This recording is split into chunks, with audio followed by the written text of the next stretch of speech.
Hello and welcome. I'm Riz Khan. There are hopes that there will be progress in the conflict between Russia and Ukraine following the meeting in Alaska between the US President Donald Trump and the Russian President Vladimir Putin. There are talks that maybe bilateral and trilateral meetings will follow, but then there are also those who believe there will be no progress, largely because of Vladimir Putin's intractable position when it comes to Ukraine. One of those is the former UK Defence Secretary, Liam Fox. He joins me now to explain why he has that position. So Liam, thank you for making the time. It's good to have a chance to chat with you, sir. First of all, we're seeing a lot of media reports now that there seems to be some progress when it comes to the Russia-Ukraine situation following the meeting in Alaska and the following talks. What's your opinion on that? There's a lot of rhetoric, there's a lot of staging. Are we seeing real progress? We don't know yet. My view is that you need to go back to understand why Ukraine wants very, very specific, overt, and bankable security guarantees. Remember back in 1994, Ukraine gave away the nuclear weapons that they had inherited from the breakup of the Soviet Union. And they did so on the basis that they had a security guarantee from the United States, from Britain, from France, but mostly from Russia, that their sovereignty and their borders would be respected. That guarantee was worth zero because Putin decided he wanted Crimea and he just took it. Now, if you were the Ukrainians, and you are wanting to end the war, you will want to do so knowing that you have a much better guarantee of your security than came with that agreement, the Budapest Memorandum. So I entirely understand why the Ukrainians are where they are. And until they get those very bankable guarantees, I don't think we can move much forward. Those who play devil's advocate say that Russia was also guaranteed that NATO would never move 1 inch eastward, and that this was kind of also breached in terms of honouring an agreement. What's your view on that perspective? Well, Ukraine's not a member of NATO. The only countries that have joined NATO are Sweden and Finland recently, and that was in response to Russia's aggression in Ukraine. Free nations can choose what they want to do in terms of their defence, their foreign policy. They cannot be dictated to by Moscow, by a tyrant like Putin.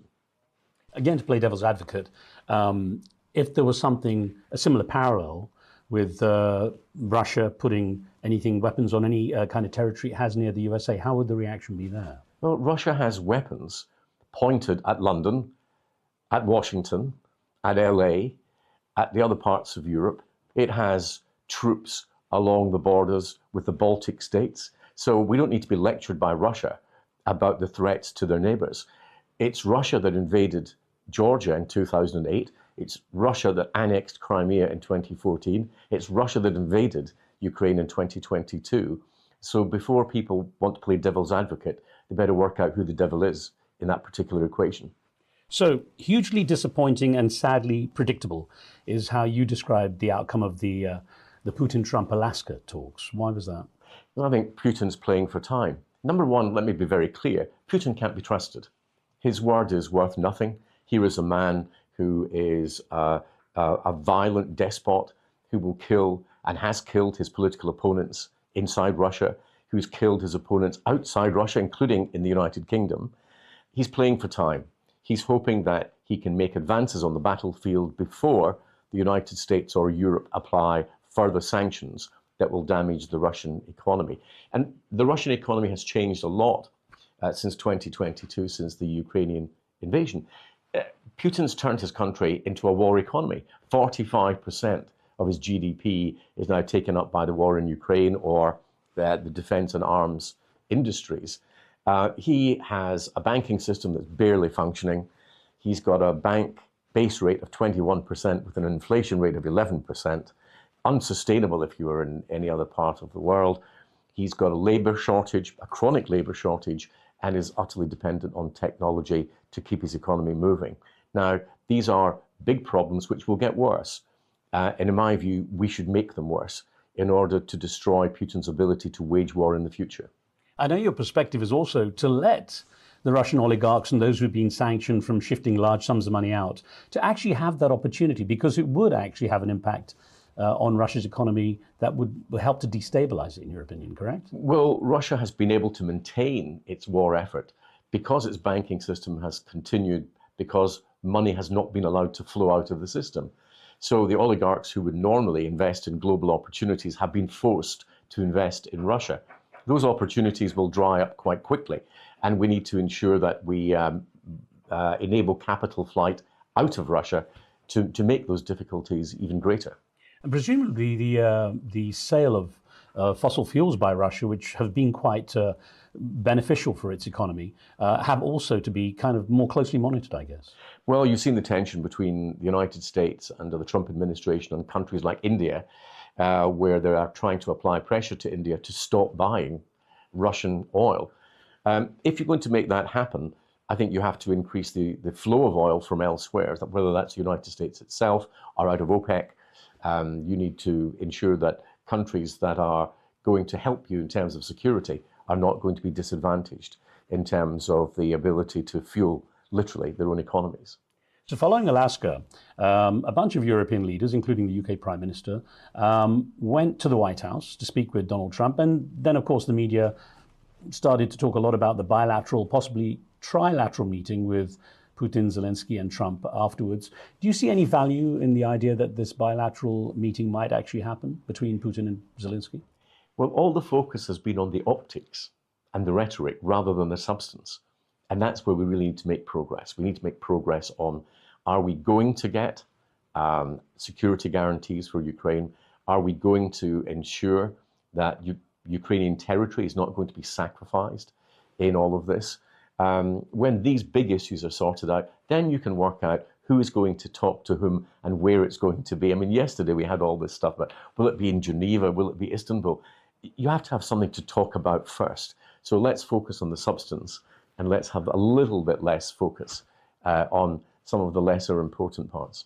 Ironically, Budapest was mentioned, which you mentioned earlier as the 94 site of the memorandum. So it would be an ironic venue if they chose that. Yes, it would be ironic, but there would be some who would think it was inappropriate, given that it was that memorandum in Budapest that was so badly betrayed by Russia.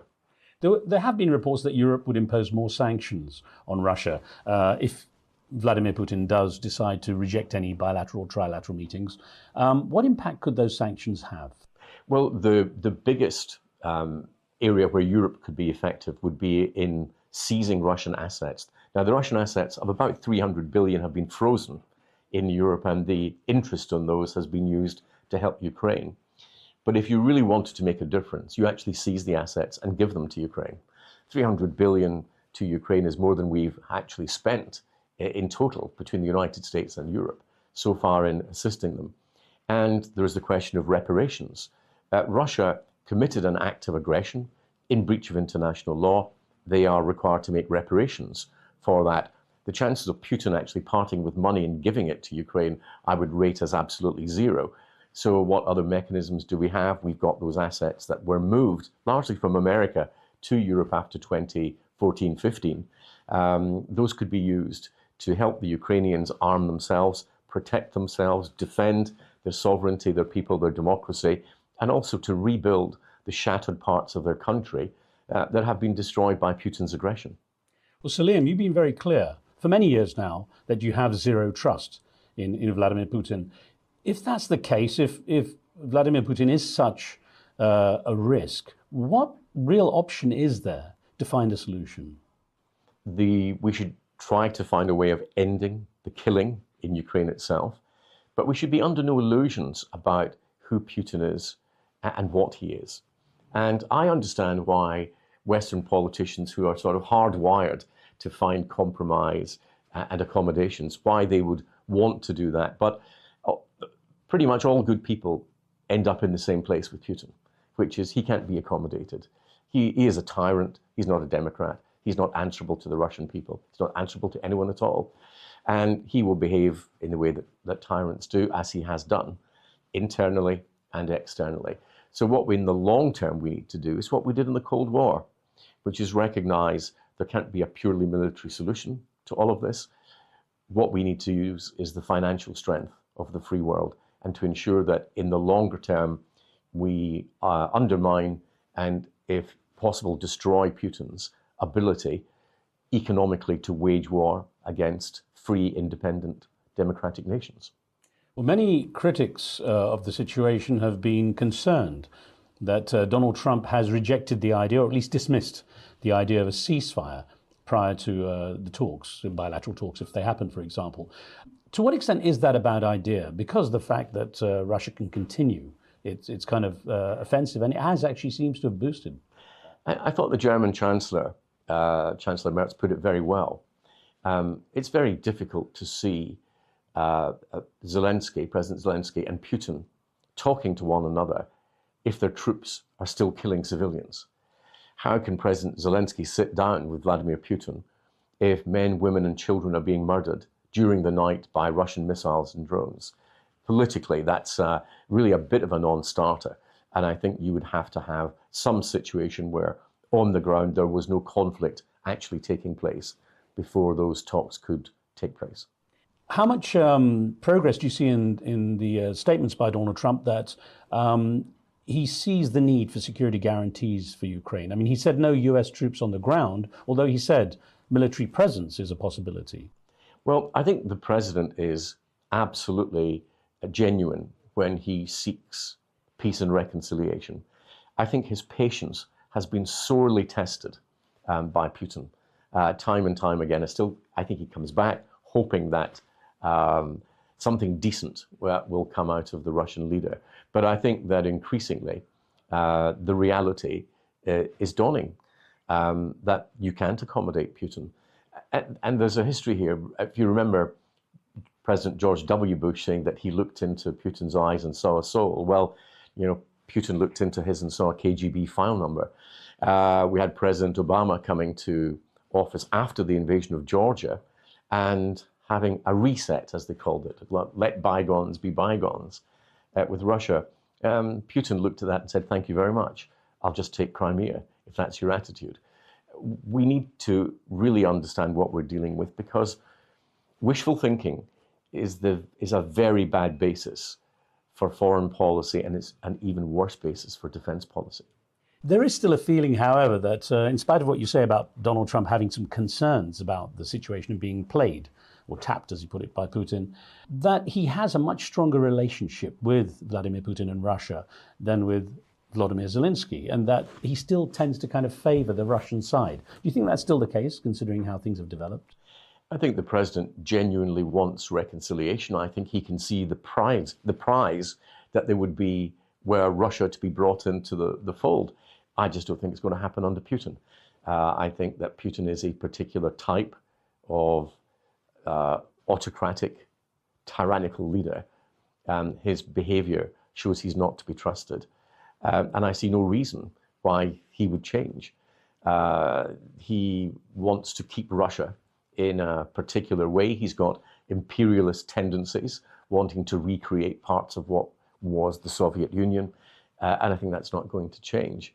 And I think that President Trump, like President George W. Bush, like President Obama before him, hope that they can find something good to deal with in Putin. And sadly, that their hopes have all been dashed sequentially. There is a widely held opinion that actually he's more interested in becoming a czar-like figure than reconstructing the Soviet Union, having a more imperial kind of attitude towards things. I think that's true with Putin. I think that he's also been willing to use the Russian Orthodox Church as part of that czarist approach. But he's a very dangerous man. He's dangerous to the people within Russia, and he's dangerous to the people outside Russia. And we've got to be very hard-headed in accepting that. It's in the minds of good people, wanting to see good in someone else is a very laudable and understandable trait. But it can be very dangerous when you're dealing with somebody like Putin. I'll get back to the current situation in just a second, but as and when the time comes when Vladimir Putin is no longer around, is there a chance for Russia to reset, or is it likely that someone else with the similar kind of tendency might just be able to slip in and continue the policies of Vladimir Putin? I think there were three ifs in that question. So yeah, I suppose it depends on the state of the Russian economy. Is it a stable economy, or will Putin actually leave it fundamentally weakened? It's much easier to take a peace economy and turn it into a war economy than vice versa. So there are big problems ahead for the Russian economy. How Putin will manage that, we don't know. Who's coming behind Putin? Difficult to say. Most of his potential successors have left under, let's say, less than clear circumstances. And the Russian people, do they have a yearning for democracy? They have a yearning, I think, to control their own future and to live in a country where they are much more able to determine what happens to their families, their communities, and their nation than they have today. But impossible really to know. Russia doesn't really have a strong historical experience in democracy, really at any point. So yes, we have to hope for it. And we in the West have to prepare for a post-Putin era in the hope that we can help encourage change, but in a way much better than we did last time after the fall of the Soviet Union. There's a bit of a paradox in the fact that the Russian people did taste the fruits of a more kind of market economy, capitalistic society after the fall of the Soviet Union. And yet the statistics show that so many Russians seem to be behind Vladimir Putin's actions. Perhaps it's a patriotic or jingoistic attitude, but there is that strange paradox. Well, I think you're probably more likely to be the fact that there are no independent polls in Russia, and all the polls that we have are controlled by the Russian government. That will tend to produce the results that the Russian government want. But leaving that aside, so we don't actually know what the Russian people think. But if we are going to see reform in Russia, it has to be in a way that has tangible benefits on the street, and not just for the oligarchs and not just for the politicians, which is what we saw last time. And that needs to be better thought through. Considering your perspective on President Putin, do you see any value in him actually recently now agreeing that there should be security guarantees, that perhaps there could be some kind of monitoring system if there was a peace deal? Anything that gives us a verifiable peace deal, great. As Ronald Reagan would say, trust but verify. And that is just as true today as when President Reagan said it in the Cold War.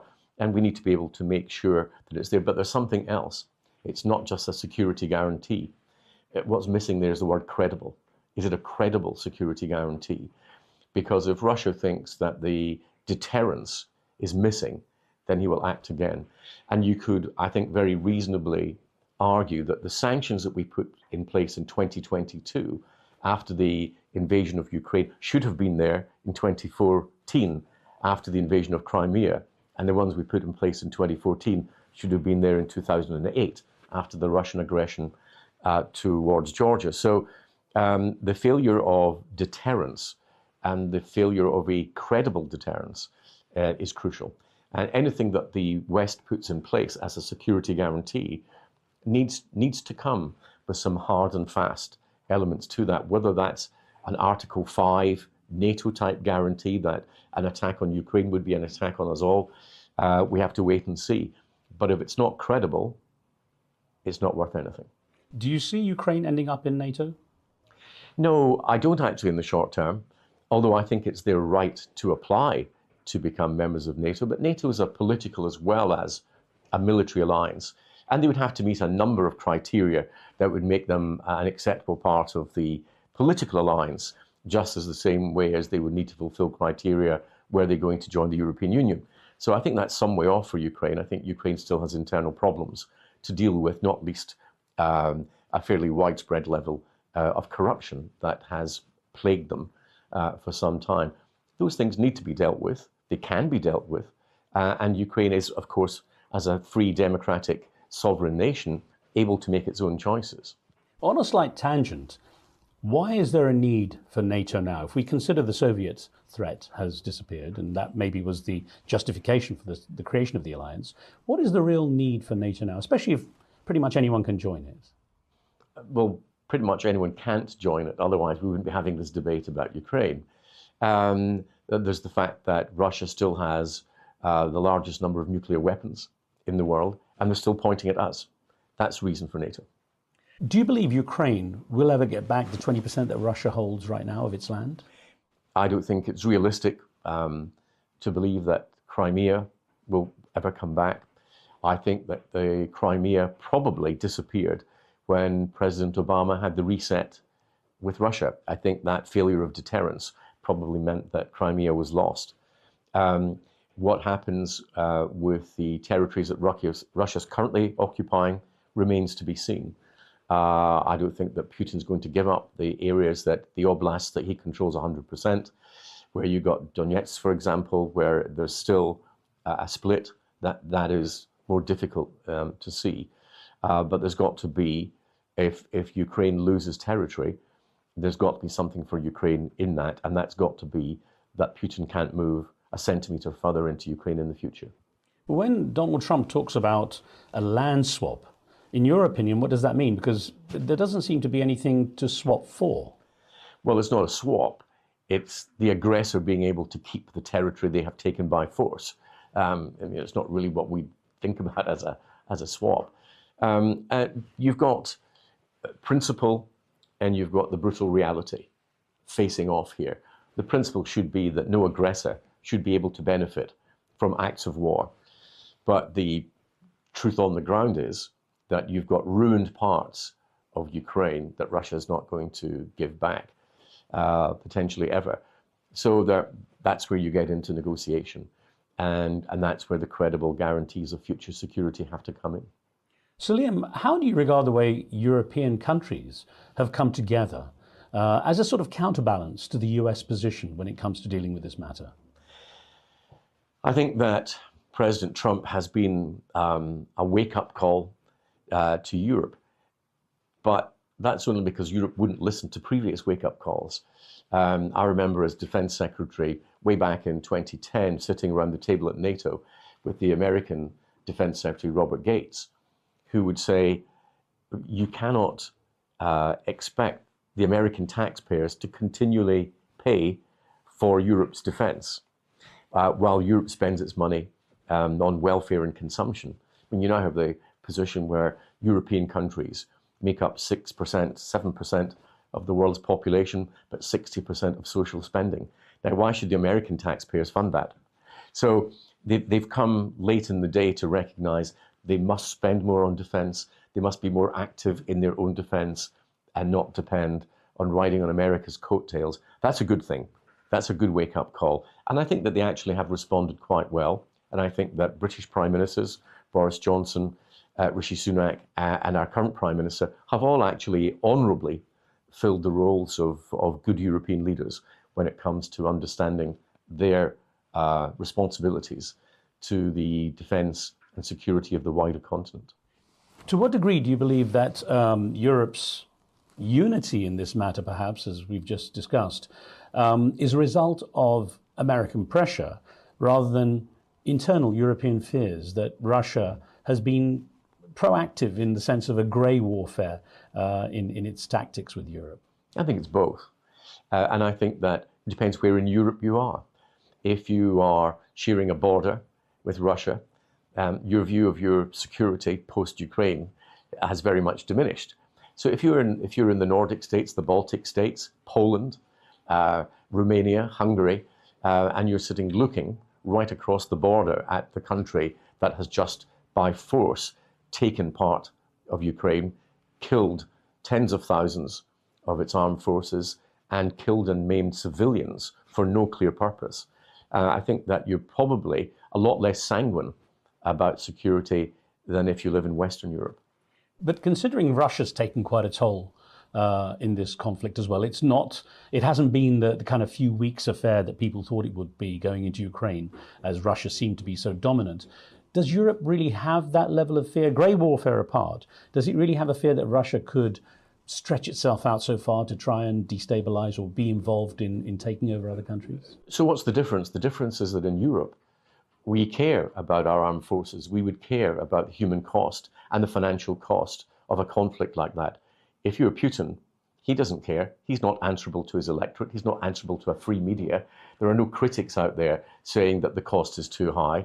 So just as, since you mentioned, taking an imperial view, the view of Russia was throw as many troops as needed into battle. And it doesn't matter what your casualties are. That's the view that Putin will take. I think the question that's very crucial in this is, at what point even in Russia, does the loss become so acute, does the financial hardship become so great that the public will just not stomach the conflict. But does he have the resources? Does Vladimir Putin have the resources?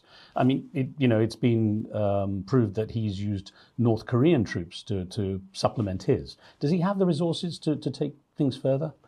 Well, he has an economy that's a war economy that will be unable to produce wealth. So the longer the war goes on, yes, there will be a toll that is there. But you have to understand the mind of Putin, his imperialist, aggressive tendencies to want to control Ukraine, which he believes is Russia, remember, is greater than his fear of any domestic resistance to his program. That cannot last forever in the real world, but he can last for a long time. And as long as people are buying Russian oil and enabling him to fund his war, he will continue as best he can. And if that means releasing more prisoners from prison to go onto the front line, bringing people in from North Korea or any other favorable dictatorships around the world, that's what he'll do. And as long as the Iranians are helping him supply of weapons, missiles, and drones, then he's got his allies on whom he can depend, at least for some time. Since January of 2025 and Donald Trump's return to the White House, he seems omnipresent. With executive orders, he seems to be such a dominant figure in what's going on in the world. Do you get any sense that perhaps Europe has been kicked into a very underdog position in having a say in what's going on here? I think to an extent the reverse, possibly because of that great influence that President Trump has had, that European leaders have stepped up to the plate a bit, particularly on this, and they were not passive in this process. After the Alaska summit, they were very quick to get to Washington. So no, I don't take that view. And also, in the West, we have to understand the American political system. You've got a president newly elected in his second term. He's got control of the House of Representatives. He's got control of the Senate. But America has elections in November next year. That could change. But still, looking at the sort of global optics, can Europe kind of step out of Donald Trump's shadow? Europe needs to make some changes. I mean, Europe it needs to be looking at its trading practices, for example. Whatever you think of the president's tariff policy, he's got a point when it comes to the EU, that the EU has been using non-tariff barriers and technical barriers to trade as an alternative to financial tariffs. So, he's right that there needs to be change. Maybe we're just seeing a little inkling of the need for change amongst European leaders. Briefly putting on your international trade secretary hat, the one you wore for a while, does the level of tariffs, though, that Donald Trump talks about and the way he threatens them, is that good global practice when it comes to economics? It has a different impact depending on the sort of economy you're dealing with. If you put tariffs on a country that only sells basic commodities, that has no value added, then you will definitely harm those economies. And I think that whatever the financial plus that the administration sees for the United States, you have to weigh that up against what if I make it more difficult for developing countries to trade their way out of poverty? Will that trigger a wave of global migration, which is the one thing that I also don't want in policy? So sometimes I think that in Western governments, the people who make the economic policy and the people who make the security policy don't properly talk to one another, and the dots don't really get joined up. Going back to the Russia-Ukraine conflict, there is a feeling among many people that the world has let Ukraine down, was slow to act, hasn't been decisive enough as a community. Where is the rest of the world in this? We've talked about America, we've talked about Europe. What about other countries around the world? Where are the others? Where's China in all of this? Well, China, I don't think is particularly bothered that the West and Russia are daggers drawn. That's not in the disinterest, if you want to put it that way, of China. Others are much less concerned. They see that as a European issue. I think that Ukraine was let down when we did not deter Russian aggression. And if I was to put my finger on it, I think that the reset under the Obama presidency with Putin was the ultimate failure of Western deterrence, and I think much has flowed from that. But is there also a tendency at a global level for countries to become introspective now? The US, of course, seems to be so much more introspective under Donald Trump, of course, his Make America Great Again policy. Is that what's happening? Are we deglobalizing? Well, I think at the political level, there is a tendency for countries to become much more introspective, to become not, if not isolationist, at least more nationalist. And yet, at the same time, in the real global economy, we have had such a level of integration of supply chains that the idea of pulling those apart would cause so much disruption as to be not worth any economic gain that might come.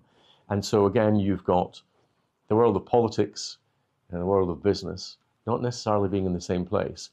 I'm with the world of business. I think ultimately it's those interests that will be longer lasting, and they will be to the benefit, particularly of those parts of the world who don't yet share in the good luck of the wealthiest. Well, that's almost the perfect segue, talking about your role in business, to discuss your role as the chairman of the Abraham Accords from the UK perspective. Tell me about the work that's being done, because you're now planning to launch a fund as well. So we have something called the Abraham Accords Prosperity Group. It basically has 4 pillars. The Abraham Accord Prosperity Fund, which is an investment fund that we plan to launch in the near future.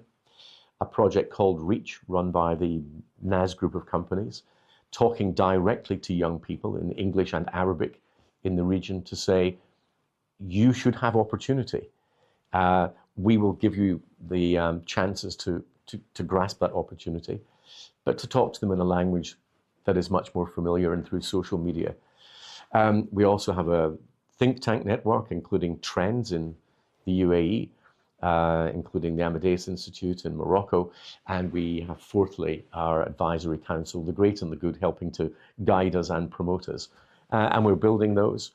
And we're doing that because if you want to effect change, it can't be done just by a financial instrument. You've got to create an ecosystem which is sustainable. I've agreed to chair this grouping for 10 years. My wife thinks I'm mad, and maybe she's right, she usually is. But we need to show commitment, long-term commitment. Part of the problem is that the initiatives that we have had are very top-down. Where is the benefit on the Arab street, for example, of these initiatives? Unless young people can see that there will be something different for them, that they will get dignity and hope and opportunity from this, it is otherwise, it's meaningless. And also, how do you put in place the mechanics over time that go beyond the sort of democratic mandates of 3 or 4 years that Western governments tend to have? How do you give investors confidence? How do you give young people confidence that they genuinely have friends out there who are in it for the long term? That's what we're trying to change. The overarching issue, though, is that since October the 7th, 2023, anything that really concerns the Abraham Accords has taken quite a hit, certainly psychologically, on the Arab street. What kind of damage has it done to your goals, to your aims to try to create some kind of better world in that environment? I don't think it changes our aims or our goals. It perhaps makes the environment in which we're doing it more difficult. But, you know, whatever happens, if you like, at the statecraft level, we still need to have a greater share of prosperity across the whole of the Middle East, North Africa region. And we need to ensure that younger people are able to share more in the prosperity that in Europe or the United States we would take for granted than they have been allowed to do in the past. And that means, how do we get more of the economic opportunity? For example, in the service industries, instead of countries buying business services from Europe or America, why are we not trying to create more of them in those countries themselves? Who do you see contributing to this fund? Well, we have a number of high net worth individuals, but I would also like to see the sovereign wealth funds and institutions do something that they really can do, which is invest in peace. That's the real challenge for us. And is it the sovereign wealth funds largely from the Middle East region, or do you see this as truly global? Well, we've had a lot of interest in the United Kingdom, in the United States, but in the region itself. And we have to encourage those in the region to invest in the future of the region. And we have to ensure that, as I often say, if you've got the same DNA as your parents and you make the same choices as your parents, you end up in the same place. And we can't afford that. We need to break that. Here we are in the United Kingdom, a country massively shaped by our history. But there are those in the Middle East who are not shaped by their history. They're prisoners of their history. We need to help them break out of that. Just a final thought then. Are you getting the sense that ears are open to your requests and your pleas for some kind of progress? I think that people are recognizing that we cannot continue as we are. We have to create a different future, and we're not passengers in that future. We can be the prime movers in our own destiny, and we can choose to effect change if we want. And people will say, well, this is a terrible time to be launching a project like that. Well, is there a good time to launch a project like that? And if you're looking at the long term, you have to start somewhere. And I hope that those who support our aims will support our program, because it's something that has to be done as a whole global community if we're to achieve the results that we want. And its benefits will not just be felt in the Middle East, they'll be felt globally. And that should be as much an attraction to us as anything else. Well, Sir Liam, I wish you luck. Thank you very much for joining me, sir. Pleasure.